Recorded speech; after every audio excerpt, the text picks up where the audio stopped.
bersyukur yang telah memberikan kita nikmat Islam, iman dan ihsan sehingga kita bisa melaksanakan presentasi pada kali ini. Salawat serta salam yang telah membawa kita dari zaman jahiliyah ke zaman Allah ini kepada baginda Muhammad SAW. Yang terhormat kepada Bapak Taufan Abilina, SPD PPD, selaku dosen pengaku mata kuliah PKN, juga rekan-rekan kelas saya cintai. Sebelumnya izinkan saya memperkenalkan diri, nama saya Muhammad Hamid Muhammad, selaku moderator yang akan melanjut acara pada presentasi kali ini. Saya juga ditemani oleh beberapa rekan kelompok 8, ada Mita sebagai pemateri 1, Dia sebagai pemateri 2, Novel sebagai pemateri 3, Dea sebagai pemateri 4, dan Vida sebagai pemateri 5. Saya selaku moderator akan membacakan susunan acara. Yang pertama pembukaan, yang kedua pemaparan materi, yang ketiga kesimpulan, dan yang terakhir penutup.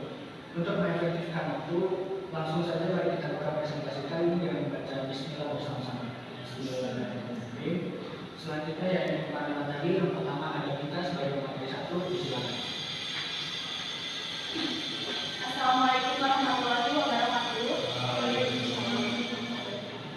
Perkenalkan, nama saya Gita Nurmala dengan FPR akhir 033. Pengertian ketahanan nasional menurut Surah Dinata adalah ketangguhan serta kemampuan suatu negara dalam menghadapi ancaman, gangguan, hambatan, dan tantangan dari luar dan dalam negeri.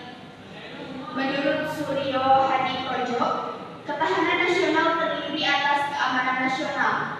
Menurut BPHS Suryo Mataraman, ketahanan nasional sebagai strategis. Dan yang kedua ada konsepsi ketahanan nasional.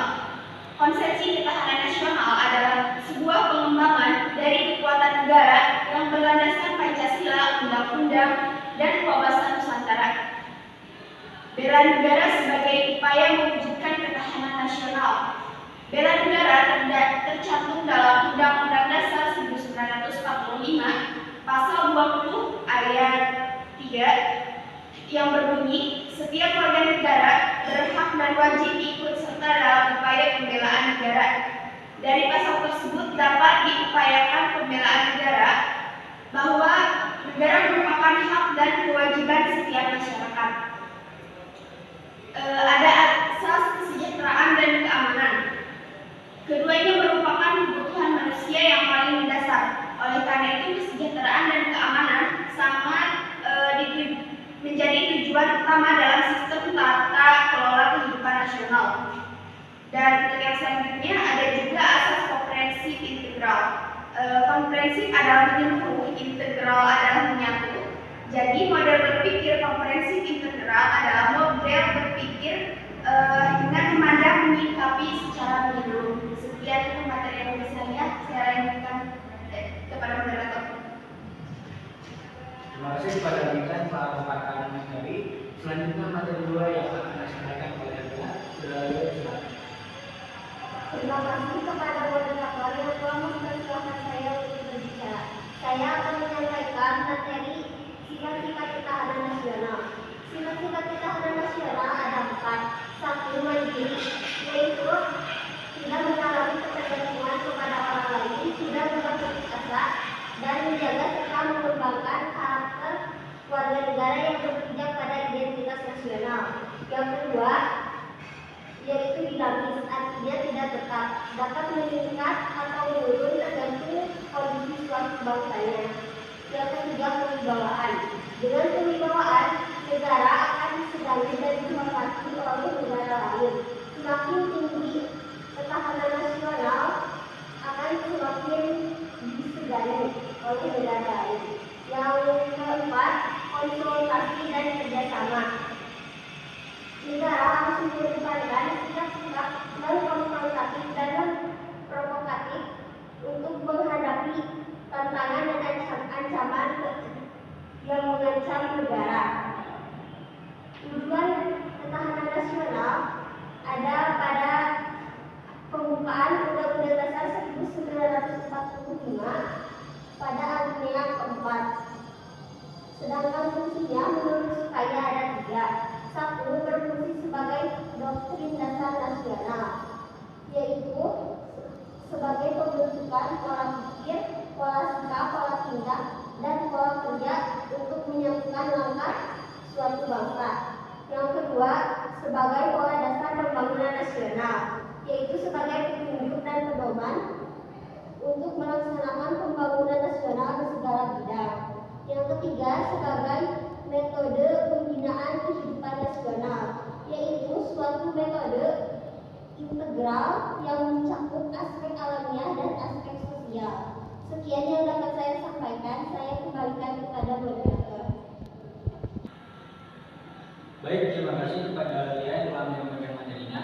Selanjutnya materi ketiga yang akan disampaikan oleh Noval. Saudara Noval, saya persilakan. Terima kasih kepada moderator yang telah memberikan saya kesempatan untuk memaparkan materi. Konsep Trigatera alamiah terbagi menjadi tiga. Yang pertama, aspek geografi. Kalau kita melihat letak geografis wilayah Indonesia dalam peta dunia, maka akan nampak jelas wilayah negara tersebut merupakan suatu kepulauan yang terdapat pulau-pulau di dalamnya dengan jumlah 17.504 pulau di seluruh perairan Indonesia. Maka ancaman, tantangan, hambatan, dan gangguan yang ada di Indonesia akan berbeda dengan negara lain. Yang kedua ada aspek demografi. Aspek demografi yaitu penduduk adalah sekelompok manusia yang diam di suatu tempat atau wilayah, ataupun faktor yang mempengaruhi jumlah penduduk berubah karena kematian, kelahiran, pendatang baru, dan orang yang meninggalkan wilayahnya. Masyarakat sebagai penentu tingkat keberhasilan penanaman dan penerapan konsep ketahanan nasional didasari pentingnya kualitas sumber daya manusia atau SDM. Pada masyarakat di sebuah negara, pengembangan sumber daya manusia atau SDM seharusnya menjadi prioritas utama dalam menghadapi arus globalisasi dan kemampuan penduduk yang tidak seimbang dengan pertumbuhan penduduk dapat menimbulkan ancaman-ancaman dan melemahnya ketahanan nasional di sebuah negara. Selanjutnya yang ketiga ada aspek sumber daya alam. Kita pasti tahu Indonesia mempunyai kekayaan yang melimpah, baik kekayaan sumber daya alamnya, kekayaan sumber daya alam berupa sumber mineral, kekayaan flora dan faunanya. Kekayaan alam ini tentu menjadikan Indonesia terkenal hingga ke negara-negara lain. Indonesia juga akan bahan-bahan galian yang meliputi bahan galian biji-bijian, rempah-rempah. Oleh karena itu, kekayaan alam sebagai jantung ketahanan nasional harus dikelola, dikembangkan, dan dimanfaatkan dengan bijaksana untuk kepentingan bangsa dan negara.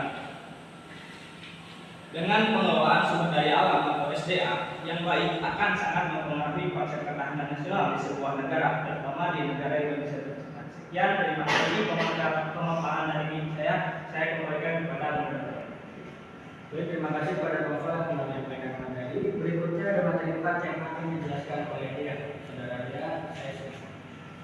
Baik, terima kasih kepada moderator yang membantu bersama saya untuk menjelaskan materi selanjutnya.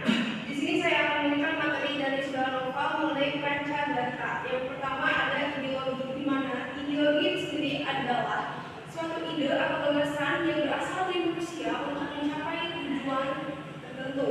Dan kedua ada politik, di mana sistem politik negara Indonesia terdahulu itu adalah sistem politik liberal dan sistem politik terpimpin. Sedangkan pada saat ini Indonesia mengalami sistem demokrasi Pancasila yang didasarkan pada Undang-Undang Dasar dan pada Pancasila itu sendiri. Kemudian ada sosial budaya. Menurut Aristoteles, manusia merupakan makhluk sosial atau zoopolitikon, di mana manusia tidak bisa hidup sendiri dan membutuhkan manusia lainnya untuk berinteraksi dan untuk melakukan sesuatu sesuai dengan apa yang dilakukan. Dan budaya sendiri merupakan salah satu nilai moral yang dipelajari dan disebutkan oleh nenek moyang terhadap kita untuk melestarikan dan menjaganya sampai saat ini. Kemudian yang terakhir ada ketahanan dan keamanan, di mana ketahanan itu datang atau merupakan menang dari TNI dan keamanan oleh polisi. Serta kita sebagai mahasiswa juga harus tetap senantiasa menjaga ketahanan dan keamanan keamanan negara kita sendiri. Kemudian saya akan jelaskan tentang pengertian KKHG. Yang pertama ada ancaman, di mana ancaman adalah sesuatu yang dapat mengancam baik di dalam ataupun luar pada ketahanan negara. Yang kedua ada hambatan. tantangan di mana untuk menumbuhkan rasa bahwa kita memiliki hal yang lebih baik, baik itu dari hal positif ataupun hal negatif, dan hambatan ada sesuatu yang menghalangi tercapainya suatu tujuan, keutuhan negara, kemudian ada gangguan, ada sesuatu yang dapat mengganggu stabilitas negara tersebut. Terima kasih, saya kembalikan kepada Bapak. Baik, terima kasih kepada Dea yang telah menjelaskan materi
Baik, acara berikutnya yakni kesimpulan. Kesimpulan yang saya dapat dari pemaparan materi tersebut ialah definisi ketahanan nasional adalah situasi di mana saat sebuah negara memiliki ketangguhan dan kemampuan untuk mengembangkan kekuatan nasional. Kekuatan ini dipakai untuk mengatasi dan menghadapi berbagai hambatan, ancaman, dan gangguan terhadap keberlangsungan hidup bernegara.